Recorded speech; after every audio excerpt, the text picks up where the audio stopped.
예, 여러분 안녕하세요. 로샤 전문가 홍영식입니다. 오늘은 조직화에 대해서 같이 좀 나눠보고자 합니다. 조직화란 것은 지점수를 이야기하고 있죠. 먼저 조직화에 대해서 이해를 하는 것이 필요해요. 조직화라는 것은 사전적인 의미를 보면은 낱낱의 사람이나 사물이 특정한 목적으로 통합되어 유기적인 조직으로 되는 것. 그러니까 낱낱이 있는 것은 조직화가 아니죠. 그것이 서로 조직되고 또 그것이 합쳐지고 이럴 때 조직화가 된다 그러죠. 따라서 조직화는 개별적으로 존재하지 않아요. 서로 연관성을 가지고 통합되거나 어떤 조직이 만들어지는 것을 말해요. 그래서 조직화 점수를 부여할 때 자극을, 그러니까 우리가 로시아 검사할 때 반응을 얼마나 서로 연관 있게 조작하느냐, 조직시키느냐에 따라서 그 점수가 높아지고 낮아지고 해요. 그래서 지점수는 어떻게 부여하느냐 하면은 먼저 전체 반응일 때 지점수를 줍니다. 전체 반응에서는 전체를 발달질에서 두 개 서로 연관성이 있는 플러스나 V 플러스나 O일 때 주고 V일 때는 주지 않아요. V일 때는 형태가 없는 것을 봤기 때문에 주지 않아요. 그리고 나머지 D나 DD 반응에서는 서로 연관성이 있는 플러스나 V 플러스일 때 점수를 주게 됩니다. 그리고 S 반응일 때는 그 S 반응 자체만 보지 않고 S가 다른 것과 서로 연관성을 가질 때 점수를 줍니다. 그러니까 다른 부분과 의미 있게 통합될 때, 예를 들어서 1번 카드에서 구멍이 가면에 눈이다 했을 때 가면의 한 부분으로서 공백을 봤을 때의 그 S는 점수를 준다, 그런 뜻입니다. 그리고 G 점수는 형태가 없는 것은 주지 않아요. C, C 프라임, T, V, Y 같은 이렇게 형태가 없이 본 것에 대해서는 점수를 주지 않습니다. 그래서 조직화 점수에서 되게 중요한 것은 두 가지로 생각하면 돼요. 형태가 있어야 되고 반드시. 근데 형태가 있어도 그것의 전체를 봤을 때 점수를 줘요. 두 번째, 서로 연관성을 가질 때, 그러니까 주로 뭐하고 관계 있겠어요? DQ, 발달질하고 관계가 있겠죠. 그럴 때 점수를 준다. 그리고 점수표에서 보면은 예를 들어서 1번 카드가 W도 보고 아까 그 가면의 전체를 가면으로 봤다. 그럼 W 점수도 주고 가면의 공백 부분을 눈으로 봤다. 그러면은 3.5가 돼요. 그 S 반응이. 그러면은 이걸 두 개 다 주는 것이 아니고 둘 중에 높은 거 3.5만 주면 돼요. 1.0은 빠지게 되는 거예요. 한 반응에서 여러 가지, 두세 가지 지점수가 나올지라도 그 중에서 가장 높은 점수만 채점해 준다고 생각하시면 됩니다. 근데 그리고 이 지점수는 어떤 것은 왜 1.0이고 어떤 것은 왜 6.5고 이럴까? 이것은 아주 간단해요. 그냥 쉽게 조직화를 쉽게 할 수 있는 거예요. 뭐 예를 들어서 5번 카드 나비처럼 보인다. 전체가 나비처럼 보인다. 너무 쉽게 하나로 보이는 게 전체 반응 W인데 1.0밖에 안 줘요. 근데 만약 5번 카드에서 공백이 없단 말이에요. 그 공백을 봤다면 4.0을 주는 거예요. 왜요? 더 어렵기 때문에. 더 조직화 시키기 어렵기 때문에. 조직화가 어려울수록 점수는 높아진다고 할 수 있겠죠. 그러면은 이 G점수, 조직화에 대한 해석을 같이 나누도록 하겠습니다. G점수에서 되게 중요한 것은 GD 값이에요. GD는 들어온 정보를 얼마나 효율적으로 조직화 시켰느냐를 나타냅니다. 그럼 이 GD는 어떻게 구하느냐 하면은 G섬, G값의 모든 총합을 자기가 반응해, 20개 반응 같으면 20개 반응에 G점수를 준 반응의 합을 다 구하는 거예요. 거기다가 G-east를 빼면 돼요. G-east는 뭐냐면은 책에 GF 값에 예를 들어서 10개의 반응을 했다. G 점수를 체크한 것이 10개의 반응이라면은 그 10개의 반응에 대한 가중치가 나와요. 최적의 추정 가중치가 나와 있어요. 그러면 그 가중치, 그 가중치를 빼주면은 이 사람이 얼마나 플러스인지, 그러니까 GD 점수가 더 효율적인 조직화 점수가 많은지 적은지가 결정돼요. 그래서 이 사람이 이런 조직화를 많이 할수록 어때요? 복잡하고 많은 조직화를 했을수록 G 점수가 높아지겠죠. 그러면 그 높아지면은 G 추정치보다는 점수가 훨씬 높을 거예요. 그렇게 많이 했다는 것은 그러니까 복잡한 것을 조직화했기 때문에 통상 이렇게 머리가 좋다 이렇게 해석을 할 수가 있어요. 그래서 G 점수가 G섬 점수가 높다든가 GF, G 반응을 많이 했을 때는 지능이 높다고 해석합니다. 마치 어휘 점수를 여러분 지능 검사에서 어휘 점수하고 유사한데요. 어휘 점수가 높은 사람들이 지능이 높다고 그래요. 근데 어휘 점수를 높게 받으려면 통상 어휘에 대한 설명을 자세히 잘 하는 사람이 높게 받아요. 어휘 점수는 대충 그냥 자기 생각나는 거 한두 가지로 다 해가지고는 점수가 잘 높게 나오지 않아요. 그래서 다양하게 어휘를 설명할 수 있다는 것은 마치 조직화하는 것과 같은 반응 효과가 나올 수 있죠. 그래서 어휘 점수가 높은 사람들이 지능을 높이 받습니다. 마찬가지 지능이 높은 사람은 GF, G 반응이 보통 전체 반응의 한 40 내지 50% 정도를 평균으로 봐요. 근데 예를 들어서 20개 반응 중에서 50%총 반응수가 20개인데 8개나 10개 정도에서 G 점수가 채점되었다면 이거 평균이라고 그래요. 근데 그보다 많이 15개가 채점되었다. 그러면 이런 사람들은 더 많은 조직화를 했기 때문에 점수가 높겠죠. GF 점수가 반응한 것이 50% 이상 되면은 이럴 때 지능이 높다 그래요. 그것뿐만 아니고 이 복잡한 GD의 점수가 높을 때도 복잡한 것을 많이 조직화했기 때문에 지능이 높다고 할 수가 있습니다. 근데 반면에 평균보다 낮다면 지능이 낮거나 우울증 환자, 자세히 조직화 안 하려고 했던 그런 사람일 때 이 GF 점수도 낮겠죠. 그리고 DQ도 마찬가지 점수가 적게 보니까 DQ가 뭐예요? 그 발달질이잖아요. 발달질 복잡하게 안 보았다는 거죠. 이런 동일한 DQ가 복잡한 것을 서로 플러스 점수가 많고 V 플러스가 많고 O가 많다는 거죠. 특히 플러스나 V 플러스가 많다는 것은 G 점수가 높아집니다. 그렇기 때문에 DQ와 연관성이기 때문에 DQ 플러스가 많다. 그러면은 이 사람은 지능이 높다. 이렇게 해석이 가능합니다. 그 연관성을 가지게 되겠죠. 근데 GF, 머리가 좋은 사람의 특징, 높은 인지 능력이 가능하다는 거죠. 그리고 굉장히 많은 조직화를 했기 때문에 또 주의 깊고 정확한 지각 처리 능력을 가지고 있다고 볼 수 있어요. 근데 GF가 낮은 사람은 그러니까 G 점수를 채점한 그 반응수가 너무 적은 사람은 정보를 적절히 처리하는데 요구되는 노력을 덜 기울인다는 거예요. 그래서 지능이 낮다든가 우울증 환자들은 복잡하게 생각 안 하죠. 그럴 때 낮게 놓은다. 이것은 DQ 플러스 점수와 유사하다 이렇게 보시면 돼요. 다음에 이 D 조직화가 왜 중요하냐면요.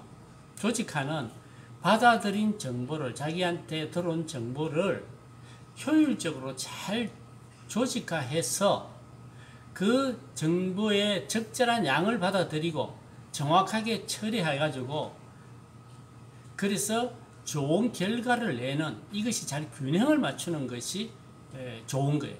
그러면 어떨 때 그런 잘 적당한 필요한 만큼 받아들이고 자기가 잘 조직하고 정보를 잘 활용해가 좋은 결과를 내느냐 이것을 평균 정상 범위에 GD의 정상 범위는 -3에서 +3입니다. GD가 뭐라고 했죠?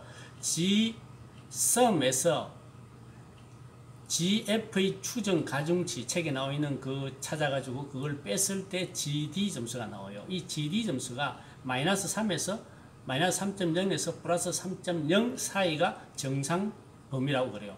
이 정상 범위인 사람들은 대부분 정보를 이렇게 가능한 만큼 정보를 받아들이고 그것을 잘 효율적으로 결론을 내리고 문제를 해결하고 과제를 수행하기 때문에 성공할 확률이 되게 높아요. 능력에 맞게 자기 정보를 받아들이고 정보를 잘 처리하고 그래서 공부도 잘하겠죠. 두 번째, GD가 3.0 이상 플러스 3.0 이상 이럴 때는 그 무슨 뜻이에요? 굉장히 많이 복잡하게 조직화를 했다는 거예요. 반응을 굉장히 복잡하게 봤다는 거죠.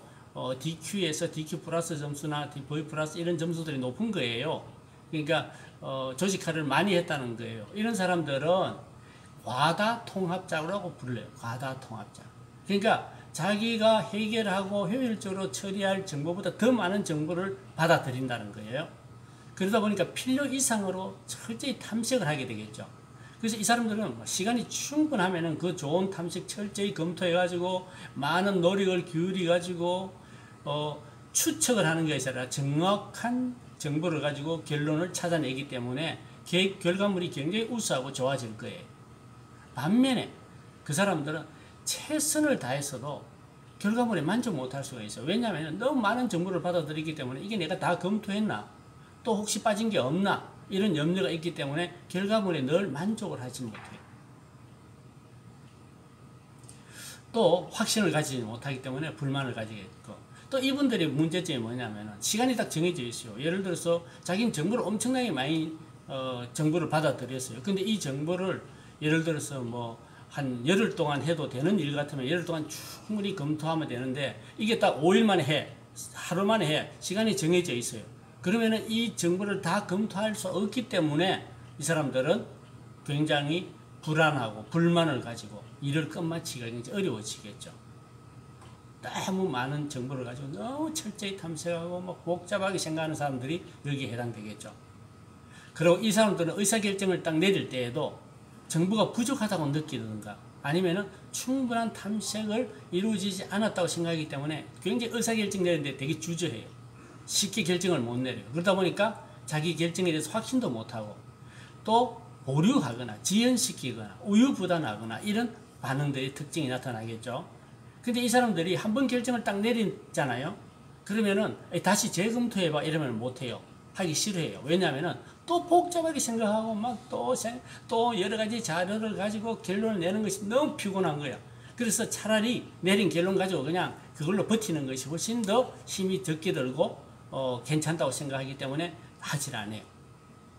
그래서 이 사람들에게는 통상 결과적으로 이들은 과다통합자들 많은 정보를 많이 받아들이는 그러니까 GD 점수가 3.0 이상인 사람들은 의사결정이 굉장히 우유부단하고 또 경직되어 있고 또 경직성이 혼합되어서 나타날 수가 있다. 좀 경직된 모습으로. 다음에 그 반대의 경우가 있겠죠. GD가 마이너스 3.0 이하인 사람은 과소통합자. 그러니까 GD 점수가 낮은 거예요. 다시 원래대로 올라가면은 G섬에서 GF의 가중치를 뺀 것이 낮다는 것은 이 사람이 굉장히 조직화를 적게 한 거예요. 복잡하게 생각 안 했다는 거죠. 그러면 이게 GD 점수가 굉장히 낮아지겠죠. 그럼 이 사람들은 정보를 별로 받아들이질 않아요. 적은 정보 가지고 빨리 결정해버려요. 성급하게 결정해버려요. 그래서 굉장히 조심성도 없고 또 고려사항도 피상적으로 검토하기 때문에 성급한 결정을 내리기 쉽고 실수할 수도 많겠죠. 그리고 이 사람들 그 대신 과제 처리는 엄청 빨리 해버리겠죠. 그래서 이 사람들이 그 의사결정 과정에서 검토해야 할 고려사항, 고려하지 못한 점이 많아도 별로 개의치 않아. 좀 빠졌으면 어때? 이렇게 생각하겠죠. 그 대신 이제 신속하지만은 잘못된 의사결정을 내릴 수 있는 결과를 초래하기가 쉽다. 요약해서 이제 제가 설명해 드리면 과다통합자. 이제 정상적으로 GD 점수가 마이너스 3에서 플러스 3.0의 정상 범위를 벗어나서 굉장히 3.0 이상인 복잡하게 생각하고 복잡한 게 이제 조직화를 한 사람들은 강박적이고 완벽주의일 수 있겠죠. 왜냐하면 많은 걸 정보를 처리해가지고 완벽하게 기하려니까 시간도 많이 필요하고 많은 정보가 필요하고 그러겠죠. 그래서 이 사람들은 정보 처리에 많은 노력을 기울이고 정확한 정보를 처리할 수 있어요. 반면에 지나치게 정보 탐색을 하기 때문에 과제 수행에 불안이나 불만을 경험하고 성취 수준이 낮아지겠죠. 다시 말해서 많은 것을 성취 못하겠죠. 한 번 결정하고 싶은 것은 다시 하지 않겠죠. 다시 말해서 정확할 수는 있어요. 한 번 오랜 시간 굉장히 정확하게 막 탐색을 해가 하면 정확할 수는 있겠지만은 다시 하고 싶지는 않을 거라는 거죠. 반면에 과소통합자는 무계획적이고 관련된 모든 측면을 고려하지 않고 충동적인 결정을 내릴 수 있기 때문에 정보를 충분히 탐색하지 않고 최소한의 노력으로 의사결정을 빨리 내려버리고 신속히 가지 수용해버리고 그 대신 실수나 오류가 많이 보이고 이 사람들은 추측도 많이 하겠죠. 왜? 정확한 정보를 생산하지 않기 때문에. 근데 과다통합자는 추측이 거의 없어요. 정확한 정보에 의해서 결정을 내리기 때문에 추측보다는 정확한 정보의 자료에 의해서 결정을 내린다고 볼 수가 있어요. 그래서 심리적 장애 요인하고 이 조직하고 어떻게 연관되냐 하면은 과다통합자의 경우는 강박장애와 관련된 완벽주의, 우유부단, 사소한 것에 지나친 주의 등을 밝히는 데 도움이 돼요. 그래서 이 사람들은 주변에 잠재된 위험 요소에 굉장히 과민하겠죠. 복잡하게 다 생각하니까 환경에 대해서 철저하게 너무 지나칠 정도로 철저하게 탐색하기도 합니다. 그래서 GD가 플러스 3.0 이상인 과다통합자는 강박 유형 지표의 중거로 GD 점수가 3.0 플러스 3.0 이상일 때 중거로 사용해요. 또 GD 점수가 플러스 3.5 이상인 것은 과경계 지표의 중거로 간주다. 이게 무슨 뜻이냐면은 이 과경계 지표의 여러 가지 중에서 몇 가지 이상일 때 이 사람은 과경계성이 있다, 과민성이 있다 이렇게 판단해요. 강박성도 마찬가지. 몇 개 중에 몇 개 이상일 때 강박성이 있다. 그 중에 요소가 하나 이것이 포함된다 이런 뜻이에요. 자살지수 12개 중에서도 GD가 플러스 3.5 이상이거나 GD가 마이너스 3.5 이하일 때 그 중거에 포함돼요. 왜 그러면 이거는 많고 적고 왜 그러냐? 너무 많은 탐색을 해서 머리가 복잡해진 사람도 자살의 위험이 있고 너무 생각을 적게 해가지고 별로 복잡하게 생각 안 하고 단순한 우울증이라든가 우울이라든가 이렇게 단순하게 생각할 때 자살 위험이 있다고 이걸 포함시킨 것으로 보입니다. 또 한 가지는 가소통합일 때 GD가 마이너스 3.0 이하일 때는 주의력 결핍, 과다활동장애 ADHD의 중거로 사용되고 어린 아동이나 성인에게서 나타나는 주의산만, 부적절한 초점주의, 과제의 지속의 어려움 등을 밝히는 데 도움이 된다. 그러니까 이게 너무 낮은 사람은 주의력 결핍 장애가 있는 어린 아동, 성인에서 나타나는 주의산만, 주의가 산만하고 부적절한 초점, 그러니까 이 사람들이 집중을 못하는 거죠. 과제 지속의 어려움이 있다는 거죠. 너무 과속, 그러니까 통합일 때 GD가 3.0, 마이너스 3.0 이하일 때는 이런 특징들이 나타난다고 볼 수 있습니다. 조직화 점수에 대해서 여러분들이 조직화에 대해서 잘 이해를 했으면 좋겠고 이 이해를 통해서 러시아가 여러분들에게 도움이 됐으면 좋겠습니다. 또 다음에 한 부분씩 제가 잘 요약해서 설명해 드리도록 하겠습니다. 러시아가 참 재미있어요. 자, 여러분들에게 도움이 되길 바랍니다. 여기까지입니다. 감사합니다.